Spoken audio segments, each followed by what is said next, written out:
we might have felt, or many a times many of us have felt, that whenever sir release the scores of any thinking activity or of any assignment, many of us have thought that we want some more, including going further in this. Many a times, many of us have also felt that they have become the victim of injustice, that the injustice is happened to them. As we know that it is not the injustice at all, but then even we have feeling of that injustice. So, my today's topic is the limit of justice in Oliver Twist. That what is justice, or can be justice is defined in such a given parameter or not.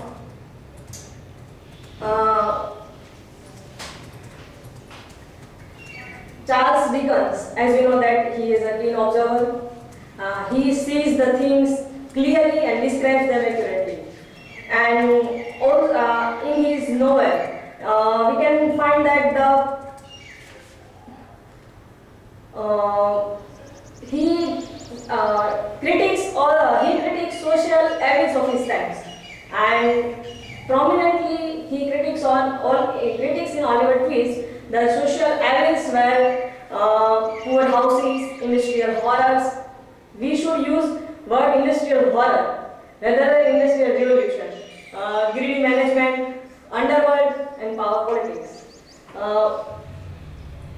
He discusses and rather comments upon these evils, and going further that there are prominent three things upon which he critiques, that the abuses of the new poor law system, the evils of the criminal world in London, and the victimization of the children. And as he describes such a things or the rather social evils in his novels, and as he has said that the Victorian age, it was the best of the time, and also it was the worst of the time. Moving inside the Charles Dickens novel Oliver Twist, 9 years old age orphan, and the protagonist of our novel, and rather we can say that the poor orphan. And if we don't use the word poor orphan, we have that construction that who is orphan is it is quite obvious that he is poor. And upon this idea, Charles Dickens comments that the idea of poverty or powerlessness as inferior is not innate, but it is socialized by the society itself. So,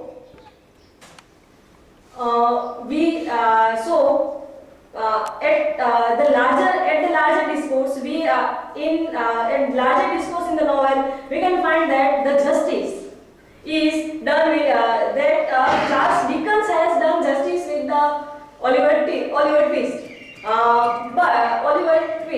But if we try to look little bit deeper, then it is perhaps it may find in a decreased manner.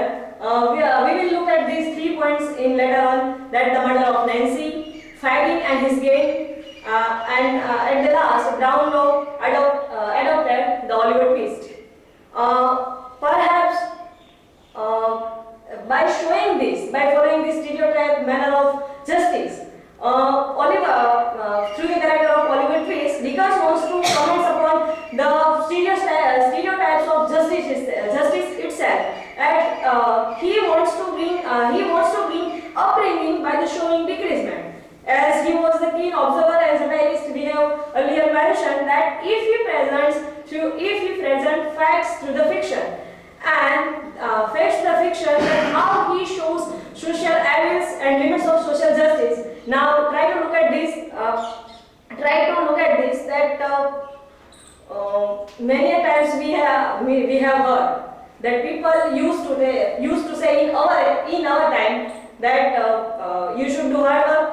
It is not for the people who are not for foolish, but who are lazy, who don't want to work hard. It is beyond them. But we have heard that people say that you should work hard and you can do anything, you can achieve anything, anything. And no, I'm not sure about anyone, but I myself have heard the example of Dhirubhai Ambani for many a times, that he has started from the very bottom of the bottle and he reached at the top. But why no one has told me about other people, that certainly there were many people who started with the Dhirubhai Ambani, but still they are, or their children are, they are still busy in repairing the cycle, repairing the puncture of the cycle, or also working at the petrol pump, or they are still selling the newspapers. So we should not forget that whatever we are having, whatever the position we are having, it is not just because that we have quality or we are hard work. But we should look outside, that there are in very near position, that there are many other persons, many other people that who are more capable than us, who have better quality than us, then even they are not at our place. So Dickens and thus Dickens wants us to focus upon these points through this. To prove these points, can justice be read as a blind representation? Blind representation is not in a derogatory sense, but is Dickens means social justice at the end of the novel, or he wants to signify something beyond that, that he has shown the justice that Oliver Twist meets Downlow, and the happy ending we are having at the Oliver Twist. But we should think that perhaps it is the only happy ending, or goes beyond than that. So for this, try to look at the end of the Fagin and member of his gang. That at the very end of the novel,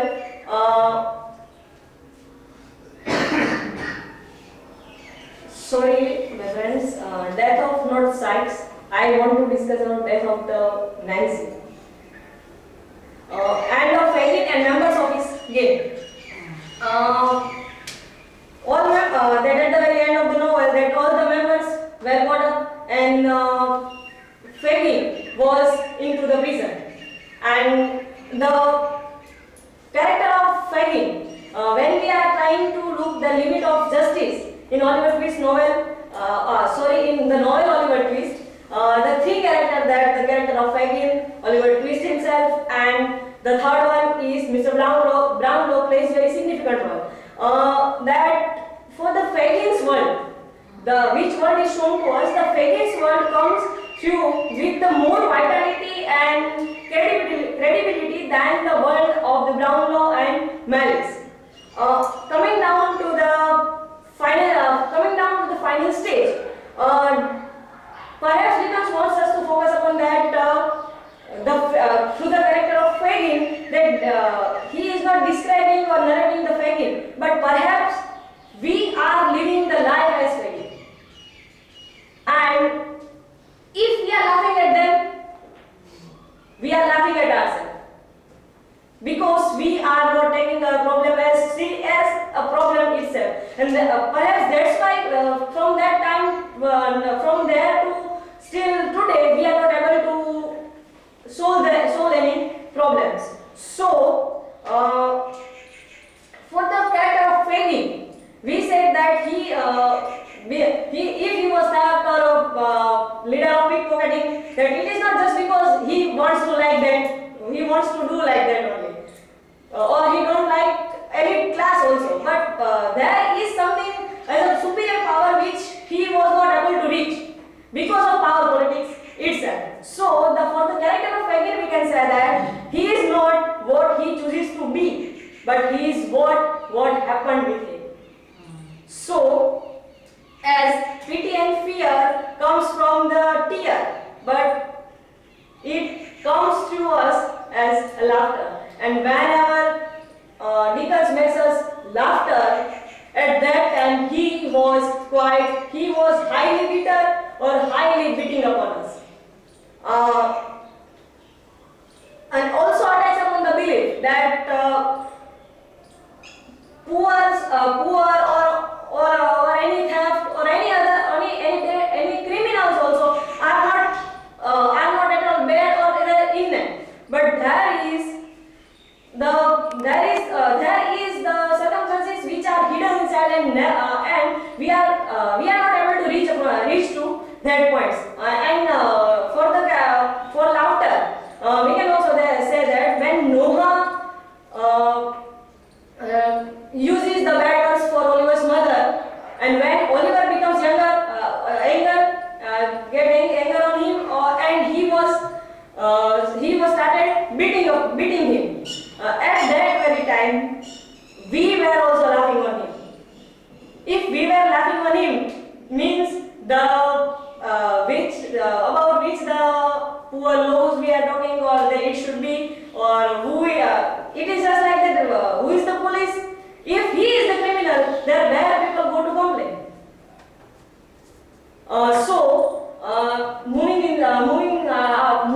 Moving ahead, the Olivers and with Mr. Brownlow. That it is good that Brownlow adopted Oliver, but how and why he adopted means the process is highly problematic. He legally accepted. Focus on this word. He legally accepted. Here the word accepted also is not the right way of saying, because it doesn't questioning why poor are rejected, but it is in the favor of elite class. And when we try to stretch out this point, we come to know that Brownlow has adopted Oliver Twist at the very end. But when Brownlow adopting Oliver Twist, he searched for his parentage, who was his mother, who was his father, and again he also inquired his half brother. And then though he is a good person, I am not commenting upon that. He is good person, but through the character of Brownlow, we can say that why Charles Dickens has not shown us that the other characters of the novel, Brownlow from the elite class, and no any other person in the novel from poor class were shown as good as the Brownlow is good. Does it possible that all other poors were theft, all other poor were not a good person at all, or not a human beings at all? So Dickens does not give social justice, as it is nearly impossible, but he encodes limits of social justice into flat narration of the character. As you know that the narration characters of Oliver Twist are the flat characters, and so that from these very steps, that if Brownlow is good, indirectly it is showing that elite peoples are good, not the other poor peoples. So the question again raises that good attitudes can overcome evil intention ever in time of darkness. But question is that still someone will see if one has wealth of material or not. And from this very step, the social class gap happen in the society once again. So from this, keeping these very points in mind, the Dickens wants to emphasize upon, to focus upon, to ponder upon these points that the limit. If we are thinking that the justice, Charles Dickens has given the justice, it is not perhaps so that he is not given a justice at all, because we have from that where the novel ending, from that. Lots of questions are emerging to us, that what about other characters of orphan of the novel? Is it possible that there is certainly one Brownlow for each Oliver? And what if the Brownlow hasn't helped to Oliver? Then what is the story, or does it really possible to come the story to us, because it is quite possible that Brown law has find any volume. But does every Oliver find the Brown law? That why underworld exists in any reason, like that don't, as I have discussed earlier, that why underworld world exists, it is perhaps the question. But we are questioning from the other side, and that's why the limit of social justice is unable to come in front of us, and we are believing that the justice is done. But by showing the stereotype of justice, Dickens has critiqued this evidence. So are poor only responsible for their poverty? And another one is that industrialists blame worker as they are fool, not intelligent, and stimulation. But what about industrialists horror which had taken away their brain itself? So by emphasizing upon this, Dickens focuses upon or to show or wants to show us that there is still the lack of social justice itself. Thank you very much. Nirav Modi's line, I'm remembering that from the Bahishkrut Phulo. I'm not recalling that whole line, but he says that, "Alia bhai, તમારે તો સમજવું જ પડશે." He is using that line for the